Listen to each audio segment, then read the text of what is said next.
chegou ao fim. É que percebemos que a felicidade não está na riqueza material, na casa nova, no carro novo, naquela carreira, naquela pessoa. E jamais está à venda. Quando não conseguimos achar satisfação dentro de nós mesmos, é inútil procurar em outra parte. Sempre que dependemos de fatores externos para ter a alegria, estamos fadados à decepção. A felicidade não se encontra nas coisas exteriores. A felicidade consiste na satisfação com o que temos e com o que não temos. Poucas coisas são necessárias para fazer o homem sábio feliz, ao mesmo tempo em que nenhuma fortuna satisfaz a um inconformado. As necessidades de cada um de nós são poucas. Enquanto nós tivermos algo a fazer, alguém para amar, alguma coisa para esperar, seremos felizes.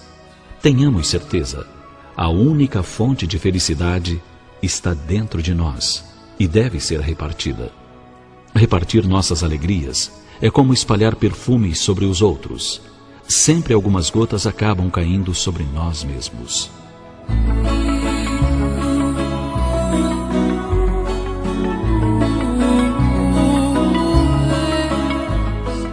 Na incerteza do amanhã, aproveite hoje para ser feliz.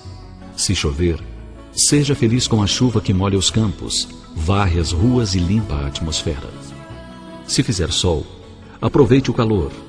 Se houver flores em seu jardim, aproveite o perfume. Se tudo estiver seco, aproveite para colocar as mãos na terra, plantar sementes e aguardar a floração. Se tiver amigos, aproveite para bater um papo, troque ideias e seja feliz com a felicidade deles.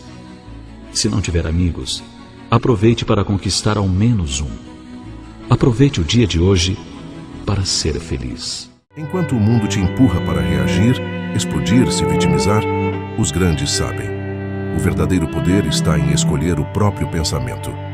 Napoleon Hill chamava isso de autoridade mental e dizia que todas as riquezas começam por uma ideia dominada. O que isso significa? Que antes de conquistar algo fora, você precisa vencer aqui dentro. Você não controla o clima, não controla as críticas, mas pode escolher não ceder, não se curvar e não entregar sua paz ao que não merece. Essa escolha silenciosa, feita dentro da mente, é o primeiro passo para se tornar inabalável. E acredite, quem domina esse espaço interior não precisa provar nada para ninguém. Você quer saber o que faz um homem continuar, mesmo cansado, ignorado, desacreditado? Autodisciplina. Ela é invisível, mas molda tudo. É ela que faz você levantar da cama quando a vontade quer te afundar. É ela que te impede de responder na hora da raiva. É ela que diz não para prazeres imediatos, porque enxerga o prêmio que ainda não chegou. Napoleon Hill foi claro. A autodisciplina é a ponte entre o pensamento e a realização. Você pode ter os melhores planos do mundo, pode ler todos os livros, pode assistir 1000 vídeos como esse, mas se não tiver disciplina para aplicar, nada acontece. Haja como se nada te afetasse? Sim, mas entenda, isso não é fingimento, é um treino. É uma mente que foi condicionada, pouco a pouco, a responder com propósito, e não com impulso. E essa força silenciosa vale mais que qualquer motivação passageira. Vivemos num mundo barulhento. Todo mundo quer falar, responder, provar algo. Mas você quer ser forte de verdade? Aprenda a se calar. Napoleon Hill dizia que os homens mais bem-sucedidos que conheceu eram aqueles que falavam pouco e pensavam muito. Porque o silêncio é um campo de força. Ele te protege, ele te observa, ele te dá tempo de pensar antes de agir. Ser calmo não é ser fraco, é ser estratégico. Enquanto os tolos reagem, os sábios calculam, e quando agem, ninguém entende de onde veio tanta firmeza. Quer ser inabalável? Fique em silêncio quando o mundo quiser te provocar, porque o verdadeiro poder é saber que você poderia explodir. Mas escolhe vencer. Você acha que é forte porque sente menos? Não. Força não é a ausência de emoção, é a capacidade de escolher o que fazer com ela. Napoleon Hill ensinava que o maior inimigo do sucesso é a mente indisciplinada, dominada por impulsos. A raiva te faz agir rápido. A ansiedade te faz desistir antes da hora. A carência te faz aceitar o que não merece. Mas o autocontrole te faz livre. Quando você entende isso, Você para de justificar seus comportamentos com frases como: "Ah, eu sou assim mesmo, foi mais forte do que eu." Nada é mais forte do que uma mente decidida. Nada. Não reaja. Escolha. Não exploda. Observe. Não deixe que suas emoções decidam por você. Porque quem age apenas quando está de bom humor nunca vai longe. O sucesso exige consistência, e a consistência exige controle emocional consciente. Uma das maiores provas de força interior é a capacidade de não se explicar o tempo todo. Você não precisa justificar cada escolha, cada passo, cada silêncio. Napoleon Hill dizia que a opinião dos outros é um luxo que só os inseguros levam a sério. Enquanto você tenta agradar todo mundo, sua energia é drenada e seu propósito fica esquecido. Mas quem sabe quem é não precisa provar. Ele anda com firmeza, mesmo quando é mal interpretado. Ele escolhe o que calar porque entende que responder a tudo é perder tempo com o nada. As pessoas vão te julgar de qualquer forma, vão te questionar, criticar, distorcer. Mas e daí? Você não está aqui para ser entendido. Está aqui para cumprir o que nasceu para fazer. E isso não se explica, se vive. Preste atenção. Quem grita demais esconde demais. Os fracos não suportam o brilho dos focados. Eles não atacam você pelo que você erra, atacam pelo que você representa. Você os lembra do que eles não tiveram coragem de ser. Napoleon Hill dizia que a crítica injusta é quase sempre um disfarce da admiração mal resolvida. Então pare de tentar se defender, de querer consertar cada comentário, de querer agradar quem nunca vai te apoiar. Essas pessoas não querem a verdade. Querem que você se rebaixe. Querem que você se explique. Querem que você desista. Mas você não foi feito para isso. Você foi feito para incomodar mesmo, para gerar desconforto em quem vive no piloto automático e para inspirar, mesmo que em silêncio, os que ainda estão acordando. Então, da próxima vez que te atacarem, sorria por dentro, porque o barulho deles só confirma uma coisa: você está indo no caminho certo. A dor não vem para te destruir, ela vem para te forjar. Mas só se você tiver coragem de encará-la e não fugir. Napoleon Hill dizia: cada adversidade carrega consigo a semente de um benefício equivalente ou maior. Mas aqui está o segredo. Essa semente não floresce em quem vive se escondendo da própria dor. Você quer ser inabalável? Então pare de correr de tudo o que te desconforta. Pare de anestesiar a mente com distrações.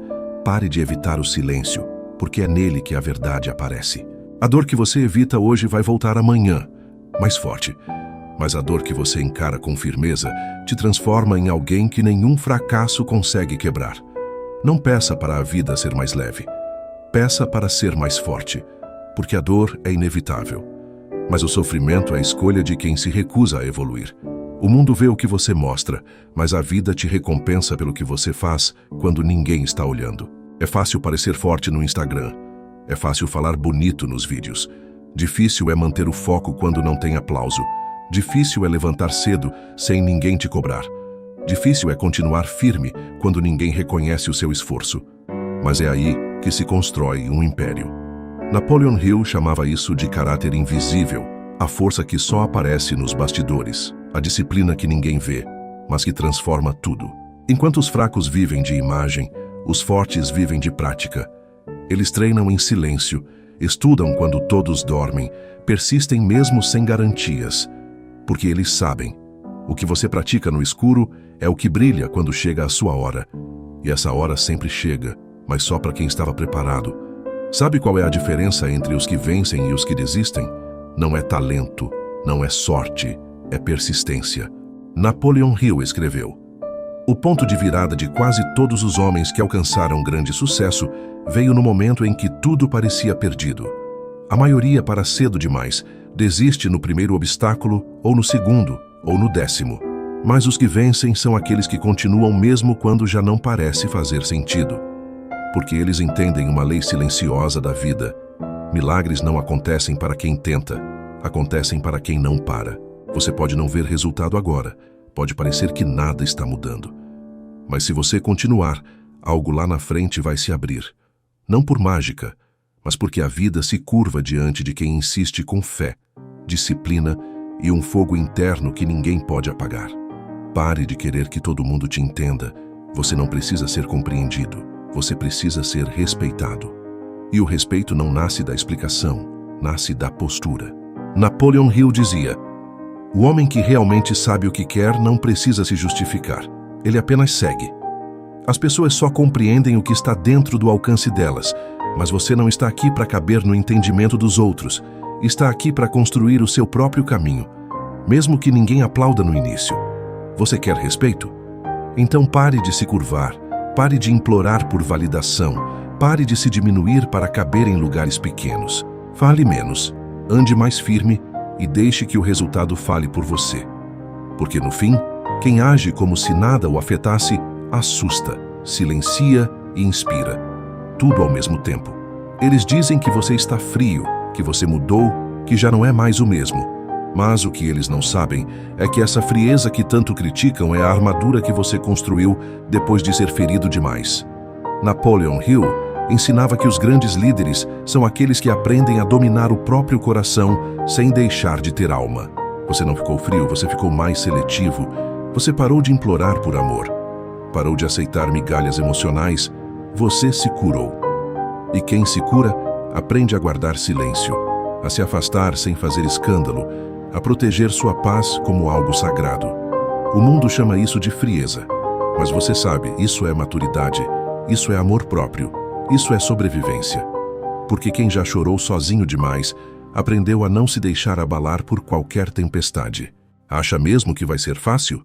Que basta querer, acreditar e tudo se encaixa? Não, a vida não funciona assim.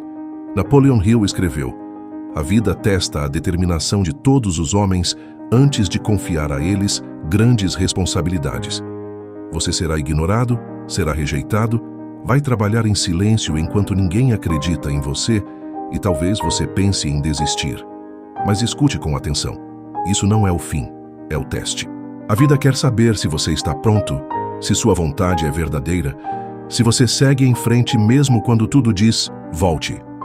Porque só depois do teste vem a recompensa. E quanto mais forte for a sua resistência, mais grandiosa será a vitória. Haja como se nada te afetasse, porque no fundo você sabe. Os grandes só recebem quando provam que não desistem. Você já aguentou calado, já continuou quando ninguém te apoiou, já chorou sozinho e mesmo assim levantou. Então me escuta agora com o coração aberto. Você está mais perto do que imagina. Napoleon Hill dizia: muitas pessoas desistem quando estão a um passo do sucesso. Elas param antes da linha de chegada. E talvez você esteja justamente aí, a um passo. Você não sente porque está cansado. Você não vê porque está no escuro. Mas o que você vem plantando em silêncio está criando raízes profundas. O que hoje parece invisível, amanhã será admirado por todos. Mas só você vai saber que tudo começou naquele momento em que ninguém acreditava. E mesmo assim você continuou. Então respira fundo e segue mais um pouco, porque a linha de chegada nunca avisa que está próxima, ela só aparece para quem não para. Você não precisa gritar, não precisa se exibir, não precisa explicar suas vitórias. Basta estar em paz, basta seguir firme, basta continuar. E isso já incomoda. Napoleon Hill dizia: a quieta persistência quebra mais barreiras do que qualquer demonstração de força. E é isso que acontece com você agora. Sua calma incomoda quem vive no caos, sua disciplina irrita quem só sabe procrastinar, sua evolução silenciosa grita para quem vive estagnado. E é por isso que te julgam, te criticam, te excluem. Não porque você está errado, mas porque sua presença expõe a fraqueza deles. Continue assim, firme, focado, quieto. Porque os barulhentos querem palco, mas os silenciosos estão construindo impérios. O mundo pertence a quem não se desespera, a quem observa antes de agir, a quem, mesmo com sangue quente, responde com frieza e clareza. Napoleon Hill dizia: o homem que domina seus impulsos, inevitavelmente domina o ambiente ao seu redor. E isso não é exagero, porque em um mundo onde todos reagem, quem pensa antes de agir se destaca. A maioria explode, reclama, se sabota por um momento de raiva ou carência. Mas você aprendeu a respirar fundo, a pausar antes de falar, a agir com propósito e não com impulso. Isso te torna raro, te torna respeitado te torna temido. Porque o verdadeiro poder não é fazer barulho, é conseguir permanecer centrado, enquanto o mundo desaba em volta. Se você domina o seu interior, o exterior já está ganho. Às vezes parece que você está sozinho, que só você escolheu o caminho difícil, o caminho da disciplina, do autocontrole, do silêncio. Mas escute com atenção, você não está sozinho. Você faz parte de uma minoria invisível que acorda cedo sem ninguém ver, que luta por um propósito sem aplausos, que carrega cicatrizes caladas e ainda assim segue firme. Napoleon Hill sabia disso. Ele escreveu para os que pensam diferente, para os que recusam o caminho fácil. E você é um deles. Enquanto muitos desistem na primeira queda, você continua. Enquanto muitos gritam, você age em silêncio. Essa é a marca dos fortes. Eles não precisam ser vistos o tempo todo, porque sabem que o verdadeiro reconhecimento vem quando o mundo já não pode mais ignorá-los. Você está nesse caminho e existem muitos outros como você, em silêncio, crescendo. Chega um momento em que nada mais importa tanto quanto a sua missão. Você começa a perder o interesse por conversas vazias, por distrações, por opiniões, porque agora você está obcecado. E não, isso não é exagero. É exatamente esse estado mental que cria lendas. Napoleon Hill chamava isso de propósito definido, um fogo interno tão forte que consome o medo, a preguiça, a dúvida, tudo. Você começa a viver em outro ritmo. Enquanto os outros relaxam, você ajusta a rota. Enquanto eles reclamam, você executa. Você não está mais interessado em parecer, você quer realizar. E o que era sacrifício vira estilo de vida. O que era difícil vira natural. Porque agora, o foco não é mais esforço, é parte de quem você se tornou. E quando isso acontece, nada mais te distrai, nada mais te para. Você já caiu, já pensou em parar, já chorou em silêncio, enquanto o mundo seguia como se nada estivesse acontecendo. Mas você não desistiu, e é isso que te torna diferente. Napoleon Hill dizia: a persistência transforma o caráter e molda o destino. O mundo pode não reconhecer seu esforço no começo, pode te ignorar, te criticar, te deixar sozinho. Mas existe uma coisa que ninguém pode ignorar por muito tempo: resultados. E os resultados vêm para quem ficou, para quem insistiu, para quem passou por dentro da dor e saiu mais forte. No final, o mundo se curva. Os que riram, aplaudem. Os que duvidaram, aprendem com você. Porque o mundo pode até não gostar, mas ele respeita quem nunca desistiu. E se você chegou até aqui, é porque você é um desses. Você não é mais o mesmo. Aquele que se abalava com tudo ficou para trás. Aquele que precisava de aprovação já não existe. Hoje você anda firme, pensa com clareza. Escolhe o silêncio como espada. Napoleon Hill sabia. A força mais poderosa do universo está dentro do homem que domina a si mesmo. E agora, essa força está em você. Você não precisa mais gritar nem provar nada, porque sua postura fala, sua disciplina brilha, seu foco inspira. E o mais bonito, você nem precisa ser notado, porque os verdadeiramente grandes não precisam de plateia. Eles vivem sua verdade em silêncio, e só por existir já mostram o caminho. Agora respire fundo, olhe ao redor, veja quem você se tornou. Você é a prova viva de que quando se cala, o mundo escuta.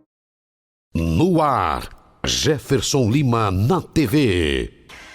Olá, minha gente, começando mais um programa Jefferson Lima aqui na sua NBT, canal 11.1. Gratidão pelo carinho e por sua audiência. A gente não para não, né? Aqui não tem esse negócio de indumentário, ó. Tô com a camisa aqui já de trabalho, já saí da rua, voltei pra cá pros estúdios. Aqui não tem conversa, aqui eu não preciso estar todo embelezadinho não, tá? Aqui a parada é real, não tem recortes, não tem filtragem. A única coisa que tem é a boa maquiagem da Lúcia, né? Ana Maria Lúcia da Silva Braga Correia Barros. O nome dela é... Tô brincando. É Maria Lúcia Barros. É esse? Acertei? Nossa maker, essa faz mágica. Mas quem anda fazendo mágica também, infelizmente, é o sistema de governo que tenta incutir na nossa cabeça que tá tudo uma maravilha e não tá. né? Eu acabei de vir do bairro da Marambaia conversando com moradores lá. Eu não paro, gente, tá? Tô com essa roupa aqui que eu já vim da rua, não deu tempo. Liga a televisão, vem pra cá, a Lúcia me arruma rápido, mas para contar dessa indecência que está a falta de água para as pessoas. Imagina, a pessoa passa a Semana Santa, depois que passa a Semana Santa continua sem água, e principalmente quem fica em casa na luta para acordar cedo, para tomar um banho, não tem água. Vai lavar uma louça, não tem água. Vai lavar uma roupa, não tem água. E as pessoas comprando água mineral para poder lavar louça, para poder escovar o dente, para poder tomar banho. É um absurdo isso, olha. Marambaia, Sacramento, Telégrafo, Pedreira. Então a gente não para. Não é aqui dentro do estúdio de televisão, eu não moro aqui dentro, né, desses estúdios aqui da NBT. Nós trabalhamos com o povo na rua, na rádio, no dia a dia, nas feiras, né, nos bairros, na frente dos postos médicos. Nós somos a sua voz há mais de 30 anos. Eu quero dizer, continue contando com o Jefferson Lima, continue contando com o nosso trabalho. Então, querido Alan, não tem jeito, a roupa é essa aqui mesmo, né, do jeito que a gente está, e trazendo as problemáticas da cidade. Teve um acidente, gente, pelo amor de Deus. Eu acho que foi ali pela alça viária, né, parceiro, ali. Cara, ele vai contar. O que foi isso aí, querido? Conta pra gente. Foi pé de breque, um caminhão-tanque e uma carreta 9 eixos carregada de soja. Só sobreviveu o rapaz do tanque que pulou e saiu correndo. O resto morreu tudo. Meu Deus do céu, que isso, cara. Pra ver o tamanho, daí tocou fogo, né? Será que é inflamável lá o negócio do óleo, né? Pelo amor de Deus, na carreta. Isso aconteceu, lamentavelmente, e a gente pede para as pessoas prudência. Prudência nas estradas, você que gosta de pegar a estrada, você que gosta de viajar, cuidado na ida, cuidado na volta. É importante que você sempre fique atento. Grandes movimentações acontecem no período de Semana Santa, pós-Semana Santa. Cuidado com a sua volta também, mas vamos ficar sempre atentos, porque a vida é isso, né, gente? Tem que tomar muito cuidado. Nós corremos riscos todos os dias. Nós vivemos uma fragilidade todos os dias. Quando a gente sai de casa, quando a gente pega o nosso carro, quando a gente acorda, vamos agradecer a Deus pela nossa vida e vamos pedir proteção para Deus. Aqui fica o nosso sentimento, as famílias que perderam, as pessoas que morreram nesse lamentável acidente que está sendo registrado aqui no programa Jefferson Lima na TV. Vem para cá, no Canal 11 você participa, no Canal 11 você liga, no Canal 11 você interage com a gente e fique à vontade no programa Jefferson Lima. Gente, olha essa bronca aqui. O repórter investigativo Adriano Wilson conta detalhes sobre as suspeitas de possíveis superfaturamentos e o uso da emenda Pix para pagar o Wesley Safadão para fazer show no estado do Pará, leva o dinheiro e quem dança com isso é a cultura. Agora, quem está ganhando grana? Não sei. Fale lá, Adriano! O Ministério Público acusou o presidente da Fundação Cultural do Pará de superfaturar um show do Wesley Safadão. Sim, a Fundação do Governo Helder, que é responsável por promover e fomentar a cultura do Pará, contratou o Safadão para fazer um show em Marapanim em 2023. E essa brincadeira saiu por R$750 mil. Uma grana que podia ser cachê pra gente, que é artista daqui do Pará. Aquele cachê que nunca tem pra gente, mas tem pro Safadão. Ainda é Safadão o nome do cara. Só que o promotor Santos Sherman achou alto esse valor, porque o mesmo Safadão tinha pedido somente 600 mil para tocar em Garapé-Açu um dia depois. Estranho, né? O show em Garapé-Açu foi pago com uma emenda Pix diretamente lá de Brasília. E o Safadão já tá ficando bilionário com essa farra das emendas. Então a polícia já tá investigando quem é que tá ficando rico junto com ele. E no caso de Marapanim, os 750 mil não vieram de Brasília, e sim da própria Fundação Cultural do Pará, que autorizou o pagamento sem licitação e sem explicar por que pagaram a mais pro Safadão, mais do que ele geralmente cobra. O promotor achou isso estranho. Ele perguntou para a Casa Civil do Helder, depois para o jurídico da fundação, por que eles pagaram tudo isso. O advogado da FCP disse que foi tudo certo, que o preço é esse mesmo, que não teve nada ilegal. O parecer que autorizou o contrato foi assinado pelo advogado Igor Kawaj, o procurador da FCP. Guarda esse nome, mas guarda bem. Depois de ler o parecer, o promotor concluiu que sim, esse show foi superfaturado e que agora o presidente da FCP, Thiago Miranda, e o Wesley Safadão devolvam ao estado do Pará R$214 mil, o valor que foi pago a mais para a realização desse show, com juros e correção monetária. Agora, por que políticos como o Thiago pagam tão caro para Wesley Safadão? Por que uma fundação que é responsável pelo fomento e desenvolvimento da cultura do estado do Pará paga tão caro para artistas de fora? A gente ainda não pode dizer com certeza, mas a gente pode lembrar que esse mês a PF encontrou essa mochila nas mãos do Laranja de um empresário em Belém. Dentro do carro desse empresário também estava um assessor do governo Helder. E esse mesmo empresário teve mais de 3 milhões em contatos com a Fundação Cultural, 3 milhões para fazer um show que ninguém sabe se de fato ele aconteceu. E no carro a PF encontrou essa planilha com valores do lado. Lembra do nome daquele advogado da FCP que a gente pediu para você guardar? Então olha o nome que aparece nesse papel no carro dos 500 mil. Tem muito dinheiro público perdido nos bolsos privados por aí. Safadões que estão enriquecendo com nosso dinheiro. Grana que deveria chegar para remunerar o trabalho de quem realmente move e mantém a cultura paraense viva. Chegou a hora do povo da cultura dar um basta nisso. A gente precisa se organizar em atos e ações que cobrem que o Thiago Miranda devolva os R$214 mil que o MP disse que ele pagou a mais para o Safadão. E se você quiser ajudar, se junta no encontro dos trabalhadores da cultura quarta manhã no Centur para exigir que o Thiago e o Helder respeitem a cultura do Pará. Olha o movimento, olha o povo falando, olha todo mundo enxergando, mas parece que fizeram aí vista grossa, né, para um monte de situação, várias situações, vista grossa, mas o que tá rolando, gente, de parada por fora, não é brincadeira, mas aguardamos dias melhores pra gente. Vem pra cá, Alan, que os dias também não estão melhores para quem estuda nas escolas públicas. Alô, governo do Pará, vamos, pelo amor de Deus, vamos reformar e entregar a escola centenária Maroja Neto no bairro da Pedreira, no qual a minha irmã estudou, primas minhas estudaram. Eu fui aluno lá do Rodrigues Pinagés também, né?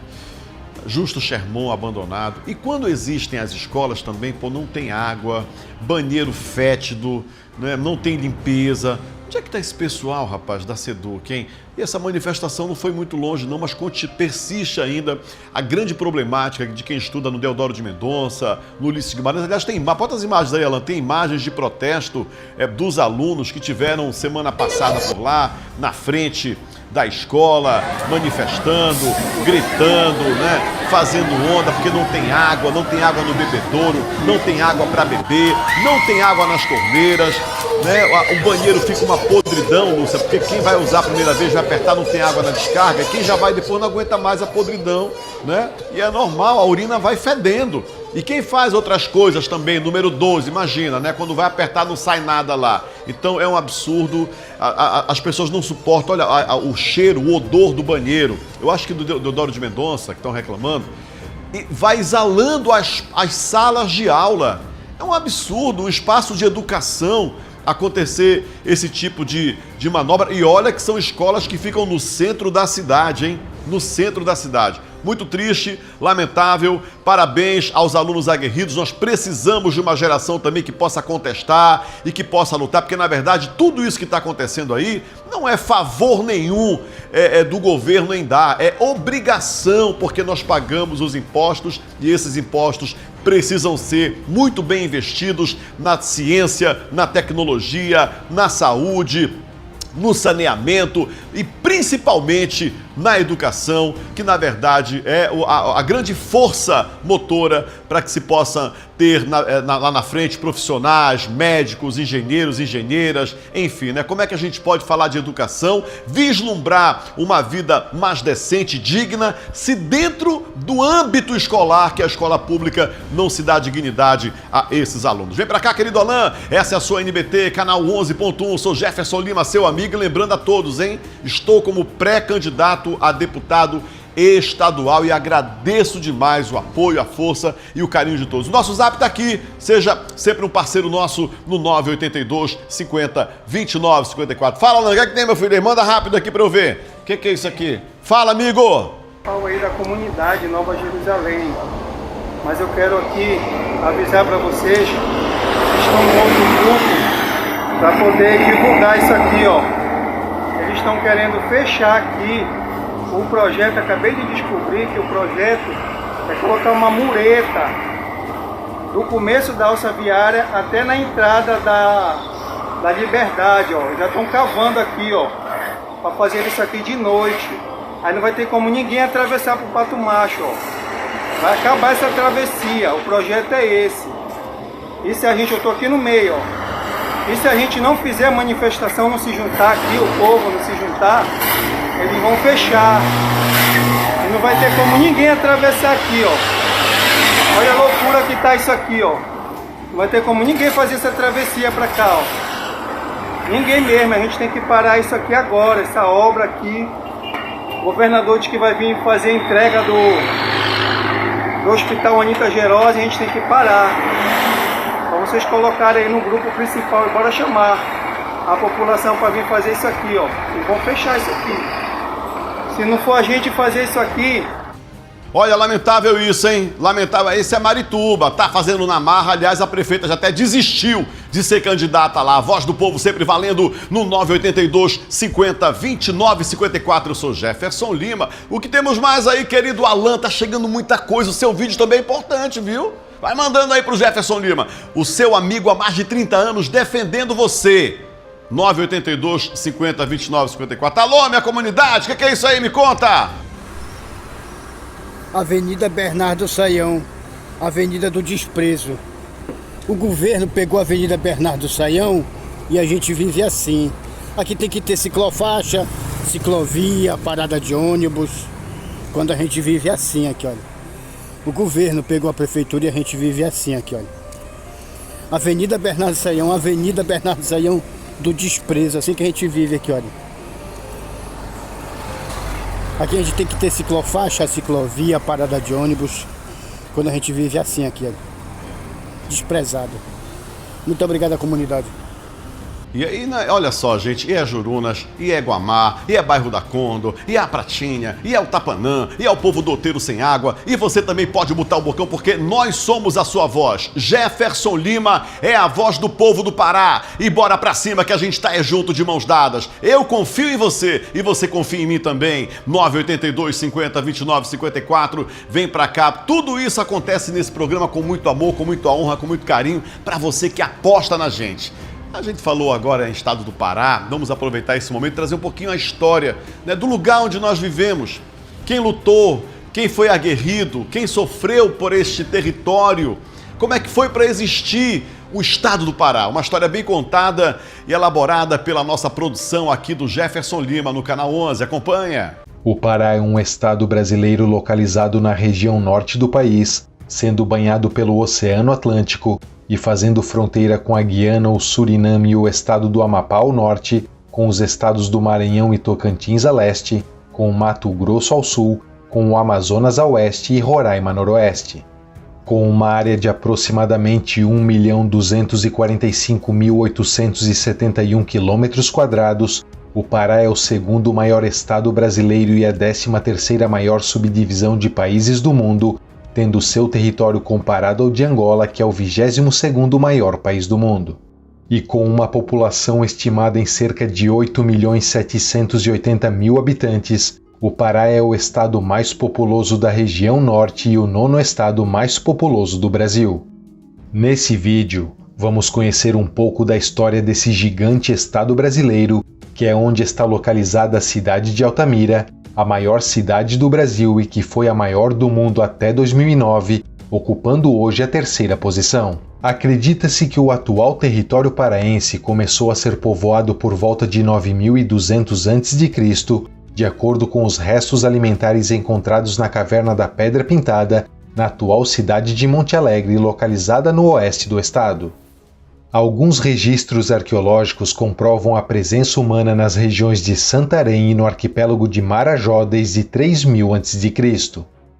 Por volta de 1000 a.C., floresceram sociedades complexas tanto na região de Santarém quanto na ilha de Marajó, e esses povos se destacaram pelo alto nível de hierarquia social, pela produção de cerâmica e pela agricultura, principalmente a plantação de mandioca. A partir de 500 a.C., Os povos do arquipélago de Marajó já moravam em cabanas ou casas subterrâneas, conheciam a cerâmica, corantes e compostos medicinais naturais e praticavam uma técnica agrícola chamada de coivara, em que promoviam queimadas para limpar a terra, onde plantavam várias culturas. Por volta do ano 500, se desenvolveu a cultura da cerâmica marajoara, que possui decorações e tamanhos peculiares e durou até o ano 1300 aproximadamente. Em 1494, é assinado o Tratado de Tordesilhas, dividindo a América do Sul entre a Coroa de Castela e o Reino de Portugal, e um dos traçados do meridiano de Tordesilhas tinha a atual cidade de Belém como marco norte na América do Sul. Dessa forma, uma pequena parte correspondente ao nordeste do atual território paraense ficou sob o controle de Portugal, enquanto que o restante passou a fazer parte das possessões espanholas na América do Sul. Em 1500, o navegador espanhol Vicente Pinzón se torna o primeiro europeu a navegar pela foz do rio Amazonas e deu ao rio o nome de Rio Santa Maria del Mar Dulce. Em 1529, é estabelecida pela coroa espanhola a governadoria de Nueva Castilha, abrangendo quase todo o atual território paraense, com exceção do extremo norte que fazia parte da entidade territorial chamada de Reino de Terra Firme. Em 1540, o explorador espanhol Francisco de Orellana partiu de Quito em uma expedição que tinha o objetivo de encontrar uma imensa floresta de canela e a lendária cidade de Eldorado. Ele seguiu viagem por um imenso rio chamado pelos índios de Paraná Sul e relatou ter sido atacado por guerreiras indígenas no meio do caminho. Orellana relacionou essas guerreiras indígenas às mulheres guerreiras da mitologia grega chamadas de Amazonas, e a partir desse momento, o rio passou a ser chamado de Rio das Amazonas, que mais tarde seria abreviado para Rio Amazonas. E em 26 de agosto de 1542, depois de ter percorrido cerca de 4.800 quilômetros, Orellana finalmente chegou na foz do rio.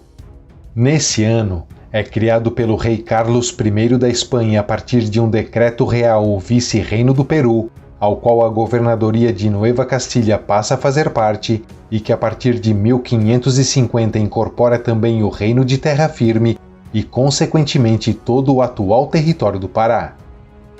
Em 1580, é formada pela união entre Portugal e Espanha a União Ibérica e, com isso, o Tratado de Tordesilhas perde o seu efeito, permitindo que os portugueses avançassem para as terras inexploradas a oeste do meridiano de Tordesilhas.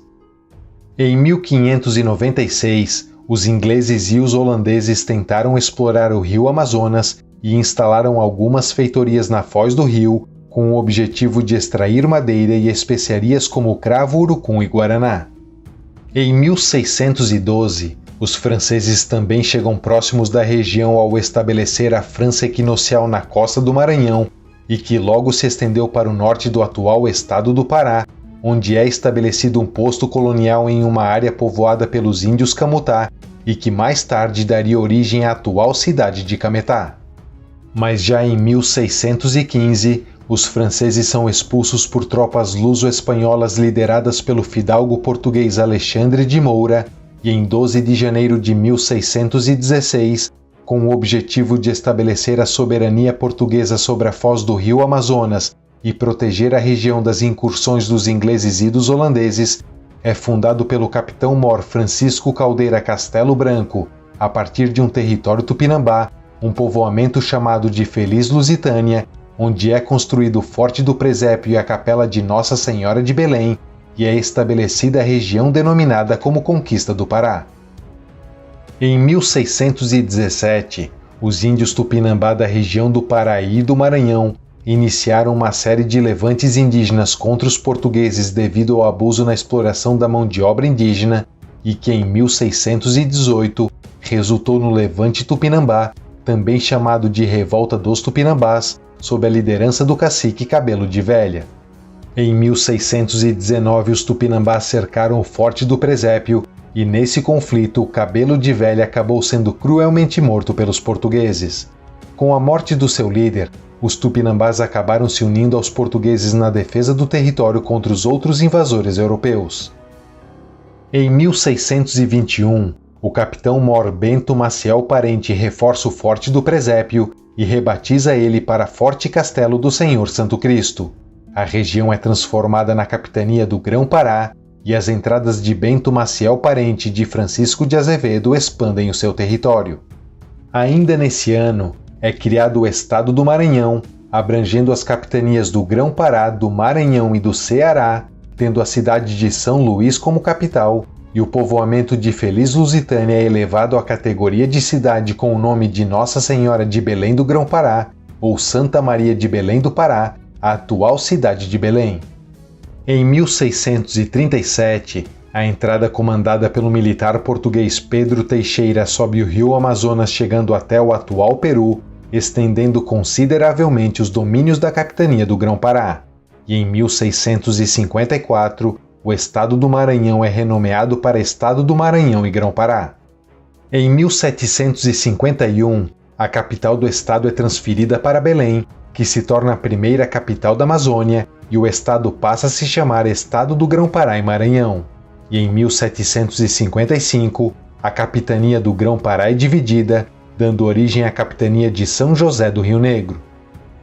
Através do Diretório de 1757, chamado também de Diretório dos Índios, o Marquês de Pombal proíbe o ensino da Língua Geral Setentrional, também conhecida como a Língua Geral do Norte ou Língua Geral Amazônica, que era a língua mais falada no Pará na época e hoje é considerada uma língua extinta.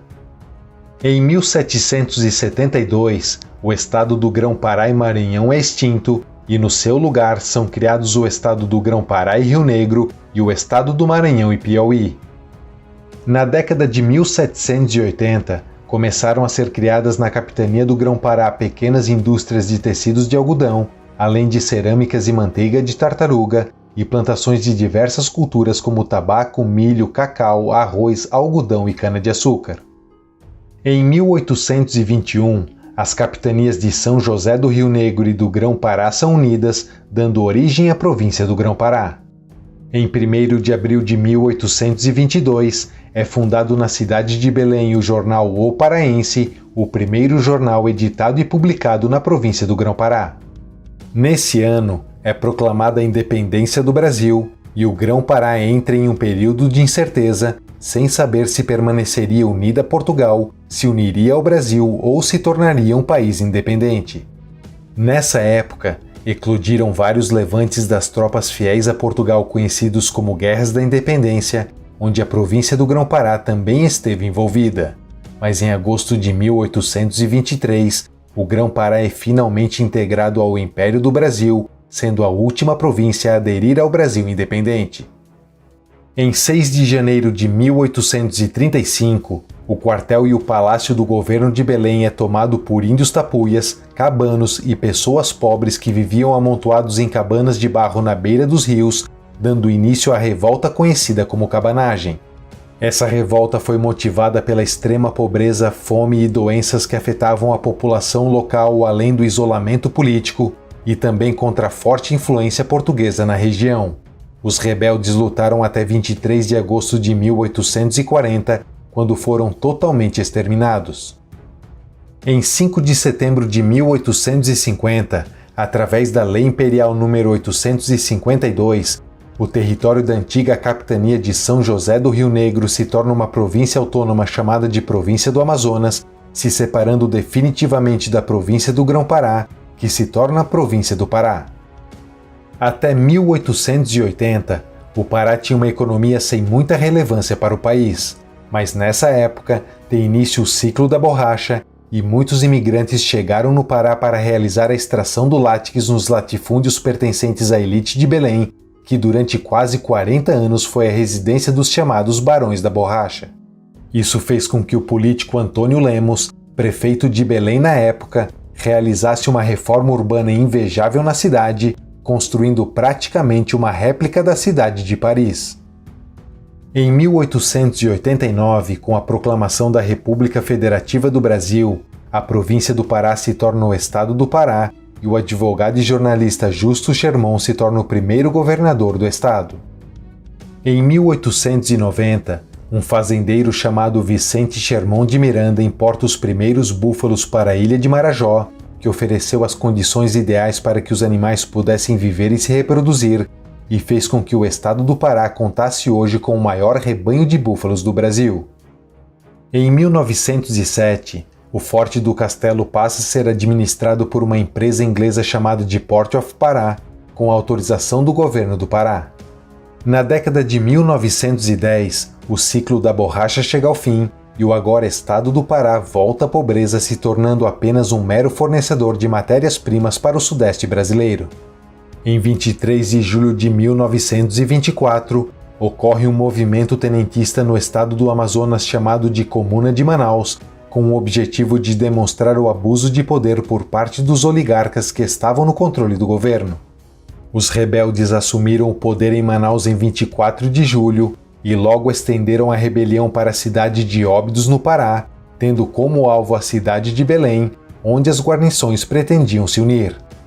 No entanto, as tropas rebeldes ficaram restritas à região de Óbidos, controlando apenas o governo de Manaus até o dia 28 de agosto, quando o movimento foi reprimido. Durante a Segunda Guerra Mundial, tem início o segundo ciclo da borracha, e em 9 de julho de 1942, com o objetivo de reativar a atividade seringueira, é fundado pelo então presidente Getúlio Vargas o Banco de Crédito da Borracha, com sede em Belém. Em 1943, como uma estratégia de defesa durante a Segunda Guerra, é criado a partir do território paraense o Território Federal do Amapá, e dessa forma são estabelecidas as atuais fronteiras do Pará. Em 1950, o Banco de Crédito da Borracha se torna o Banco de Crédito da Amazônia, ampliando o financiamento para outras atividades produtivas e que anos mais tarde se tornaria o atual Banco da Amazônia.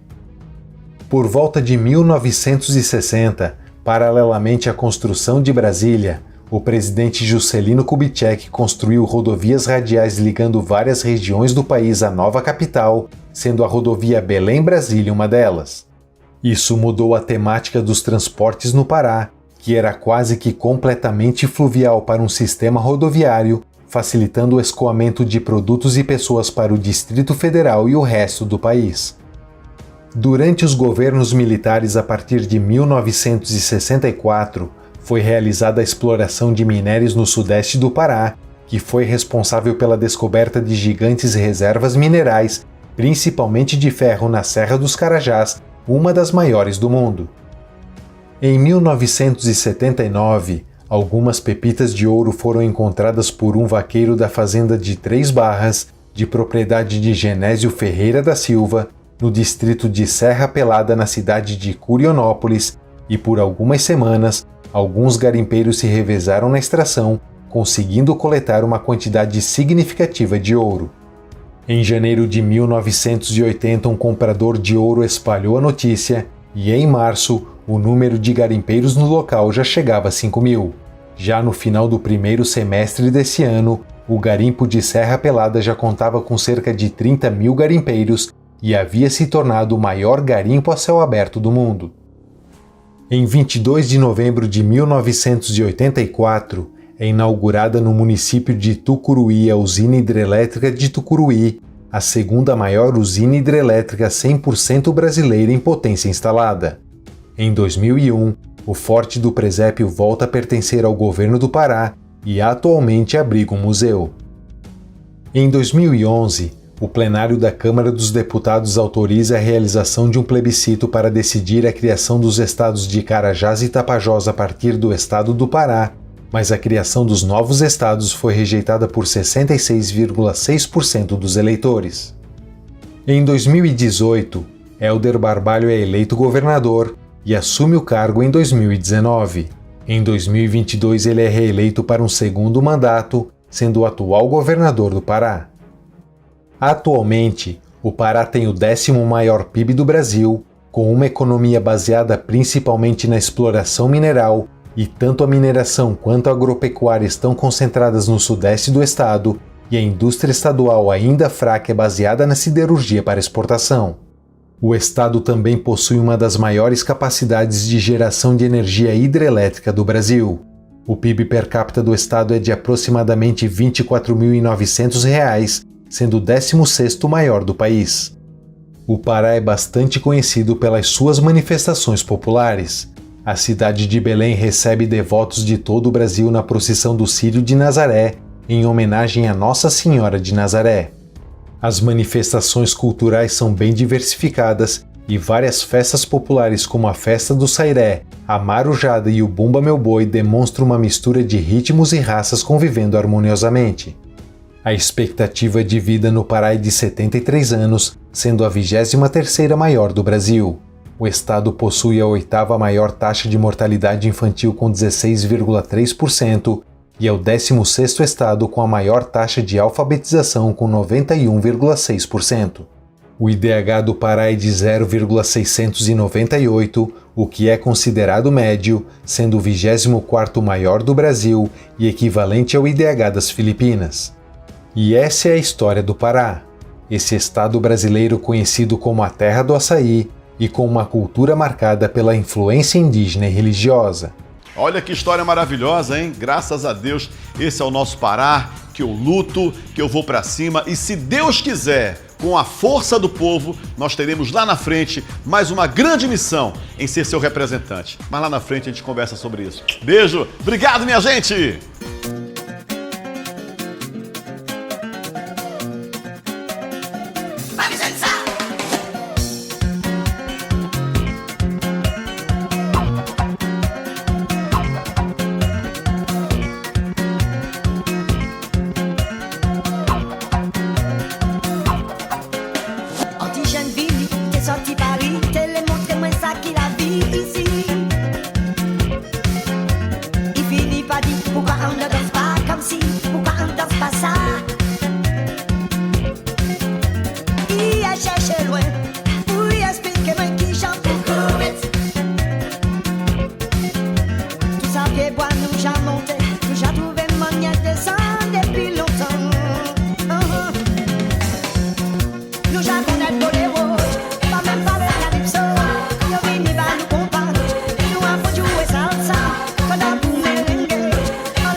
I tell my